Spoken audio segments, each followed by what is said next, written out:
Mga bro, isipin natin ang Philippine Navy na pinalalakas ang kanilang kakayahan sa pamamagitan ng F-123 Brandenburg-class frigates. Ang mga German na kagilahilalas na barko na ito, na disenyo para sa kakayahan at lakas, ay maaaring baguhin ang diskarte ng bansa sa pandagat. Sa haba na 138.85 meters at may kasamang mga sistema ng anti-submarine warfare, ang mga frigates na ito ay nagpapakita ng napakalaking puwersa laban sa mga panganib sa ilalim ng tubig, mahalaga sa isang rehiyon kung saan ang mga aktibidad ng submarine ay nagbibigay ng mas maraming hamon.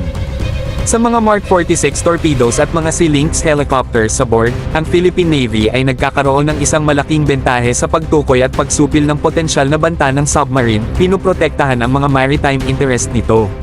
Bukod pa rito, ang mga kakayahan sa depensa sa himpapawid ng mga frigates, kabilang ang Mark 41 vertical launching systems at Mark 49 ram launchers, ay nagbibigay ng isang malakas na proteksyon laban sa mga banta sa himpapawid.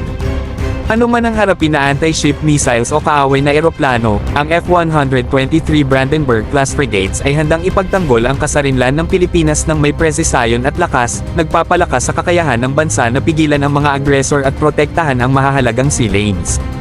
Ang estratehikong pakikipagtulungan sa pagitan ng Pilipinas at Germany sa pamamagitan ng pagkuha ng mga frigates na ito ay nagpapahiwatig ng isang pangako na palakasin ang modernisasyon ng Philippine Navy at magtatag ng internasyonal na kooperasyon sa seguridad sa pandagat.